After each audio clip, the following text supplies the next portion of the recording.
നമ്മൾ തുടങ്ങുന്ന ചെറുതോ വലുതുമായ ഏതൊരു കാര്യമാകട്ടെ, അത് തുടങ്ങുന്നതിന് നല്ലൊരു സമയം നോക്കണമെന്ന് പറയുന്നത് വളരെ ശരിയാണ്.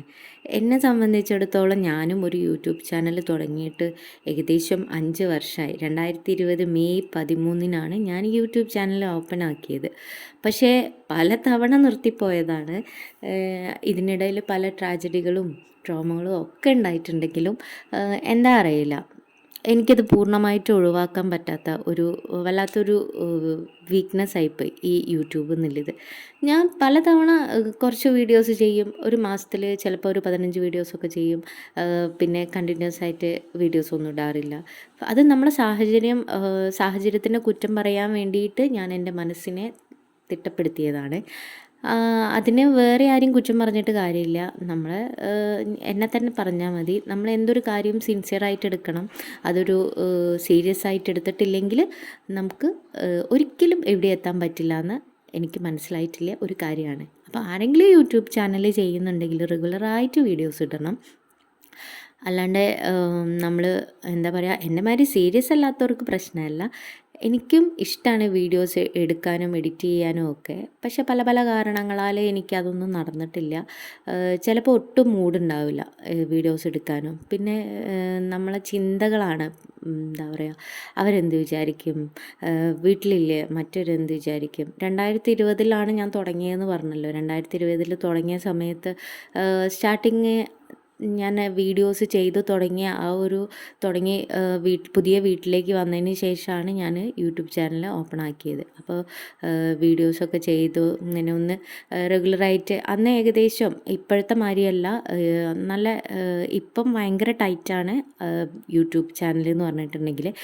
അതിനേക്കാൾ ടൈറ്റ് തന്നെയായിട്ടാണ് അന്ന് എനിക്ക് തോന്നിയിട്ട്. കാരണം എന്താണെന്ന് വെച്ചിട്ടുണ്ടെങ്കിൽ, നമ്മളൊരു വീഡിയോസ് അപ്ലോഡ് ചെയ്തിട്ടുണ്ടെങ്കിൽ അന്ന് ഷോർട്സ് ഒന്നും വന്നിട്ടില്ലായിരുന്നു. നമ്മൾ ഒരു 15-20 മിനിറ്റിലെ വീഡിയോസൊക്കെ അപ്ലോഡ് ചെയ്യാന്ന് പറഞ്ഞിട്ടുണ്ടെങ്കിൽ ഭയങ്കര ബുദ്ധിമുട്ടായിരുന്നു. ആ ഒരു സമയത്ത് വീഡിയോസൊക്കെ എടുത്ത് നമ്മൾ അപ്ലോഡ് ചെയ്തിട്ടുണ്ടെങ്കിൽ ഏകദേശം ഒരു 150 വ്യൂസ് ഒക്കെയാണ് ഡെയിലി ഞാൻ അപ്ലോഡ് ചെയ്യുന്ന സമയത്ത് എനിക്കുണ്ടായിരുന്നത്.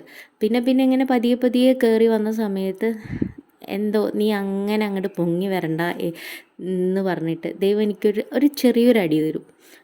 പെട്ടെന്ന് എന്തെങ്കിലും അസുഖം വന്നിട്ട് ഹോസ്പിറ്റലാവും. ഇതാണ് സ്ഥിരമായിട്ടുണ്ടാവാറ്.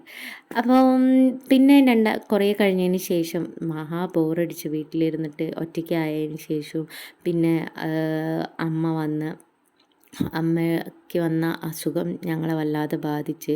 ആ സമയത്ത് പക്ഷേ അമ്മ അസുഖത്തിനെക്കുറിച്ച് അറിഞ്ഞിട്ടും ഞാൻ വീഡിയോസ് ചെയ്യുമ്പോൾ എന്നോട് പറയലുണ്ട്. എൻ്റെ വീഡിയോ ഒക്കെ കാണാനും എടുക്കുന്നതൊക്കെ അമ്മക്ക് ഭയങ്കര ഇഷ്ടമായിരുന്നു. എന്നോട് പറയും, നീ ചെയ്തോ, ആരെന്ത് പറഞ്ഞാലും എന്താ കുഴപ്പമെന്നൊക്കെ പറയും. പക്ഷേ അന്നത്തെ എൻ്റെ ഒരു മനസ്സെന്ന് പറഞ്ഞിട്ടുണ്ടെങ്കിൽ, ഈ ഒരു സമയത്ത് നമുക്ക് ഇടാൻ പറ്റുമോ, അങ്ങനെയൊക്കെ വലിയൊരു വല്ലാത്തൊരു ചിന്തയായിരുന്നു. പിന്നെ ഷോപ്പൊന്നും അന്ന് തുടങ്ങിയിട്ടില്ല. അങ്ങനെ ഒറ്റപ്പെടലുകൾക്കിടയിലൂടെ ഇങ്ങനെ നടന്നു പോകുന്ന സമയത്താണ് വല്ലാണ്ട് അമ്മയുടെ വേർപാടിന് ശേഷമാണ് കൂടുതലായിട്ട് ഞാൻ ഒറ്റപ്പെട്ടു പോയത്. ആ ഒരു സമയത്ത് എനിക്ക് എന്താ പറയുക, ആരോടൊന്നും സംസാരിക്കാനോ ഒന്നും ചെയ്യാനോ ഇല്ലാത്തൊരു വല്ലാത്തൊരു സിറ്റുവേഷനായിരുന്നു ആ ഒരു സമയം എന്ന് പറഞ്ഞിട്ടുണ്ടെങ്കിൽ. അങ്ങനെയാണ് ഞാൻ പതിയെ ഈ ഒരു സ്റ്റിച്ചിങ് കാര്യങ്ങളിലൊക്കെ ഒന്ന് സീരിയസ് ആയിട്ട് ഇറങ്ങാമെന്ന് വിചാരിച്ച് അങ്ങനെ അതിലേക്ക് ഇറങ്ങി. കൂടുതൽ കാര്യങ്ങൾ പഠിച്ച് ഓരോ ചെറിയ ചെറിയ കാര്യങ്ങളൊക്കെ ചെയ്തു തുടങ്ങി. ആദ്യം തന്നെ കുറച്ച് നൈറ്റി ബിസിനസ് ചെയ്ത് കുറച്ച് പീസ് നൈറ്റി മെറ്റീരിയൽ എടുത്തിട്ട് വീട്ടിൽ വെച്ചിട്ട് ഞാൻ നൈറ്റി അടിച്ചു. എനിക്കിഷ്ടമുള്ള മോഡലിൽ ഓരോ കാര്യങ്ങൾ ചെയ്യാൻ തുടങ്ങി.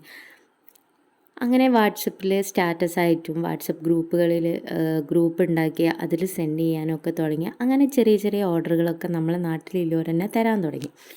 നമ്മളെ ഫാമിലിയിലുള്ളവരും കുറച്ച് പേരൊക്കെ തരാൻ തുടങ്ങി. അപ്പം എനിക്ക് തോന്നി ഇത് നല്ലൊരു ഓപ്പർച്യൂണിറ്റിയാണ്. അപ്പം നമുക്ക് ചെയ്യാൻ പറ്റുന്ന കാര്യങ്ങൾ, അതായത് നമ്മൾ ആർക്കും ബുദ്ധിമുട്ടില്ലാത്ത രീതിയിൽ, എനിക്ക് മക്കളെ നോക്കും വേണം, വീട്ടിൽ കാര്യങ്ങൾ നോക്കണം.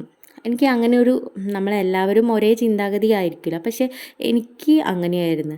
വീട്ടിലെ കാര്യങ്ങളും പിന്നെ ഫാമിലി എന്ന് പറഞ്ഞാൽ വല്ലാത്തൊരു അറ്റാച്ച്മെൻറ്റാണ്. അപ്പം അവരെ വിട്ട് വേറൊരു ജോലിക്ക് പോകാമെന്ന് പറഞ്ഞാൽ അതെനിക്ക് ഒട്ടും പറ്റുന്ന കാര്യമായിരുന്നില്ല. അതുകൊണ്ട് തന്നെ പഠിച്ച മൾട്ടിമീഡിയേൻ്റെ ജോലിക്ക് പോകുക പറഞ്ഞാൽ രാവിലെ പോയിട്ട് വൈകിട്ട് എത്താൻ പറ്റുള്ളൂ. അതെന്തായാലും ഈ കുട്ടികളെ വെച്ചിട്ട് നടക്കില്ല. അപ്പോൾ പിന്നെ നമ്മൾക്ക് ഒരു ഓപ്ഷൻ എന്ന് പറഞ്ഞത് എന്തായാലും എനിക്ക് സ്റ്റിച്ചിങ് എങ്ങനെയൊക്കെയോ ഞാൻ പഠിച്ചെടുത്ത്. അപ്പോൾ ഇതിനെ വെച്ചിട്ട് തന്നെ നമുക്ക് മുന്നോട്ട് പോകാമെന്ന് വിചാരിച്ചു. അടിച്ചു കൊടുത്തിട്ട് അങ്ങനെ ആരും വലിയ മോശമായിട്ട് പറഞ്ഞിട്ടുമില്ല, നല്ല അടിപൊളിയായിട്ട് ഉണ്ട് എന്നും പറഞ്ഞിട്ടില്ല. പക്ഷേ എന്നാലും അത്യാവശ്യം കുഴപ്പമില്ലാത്ത രീതിയിൽ ഞാൻ എല്ലാവർക്കും ചെയ്തു കൊടുക്കാറുണ്ട്. എനിക്ക് പറ്റും പോലെയൊക്കെ ചെയ്തു കൊടുക്കാറുണ്ട്. അപ്പോൾ ഇങ്ങനെയുള്ള കുറേ കാര്യങ്ങളുമായിട്ട് നമുക്ക് നല്ല വീഡിയോസായിട്ട് വീണ്ടും കാണാം.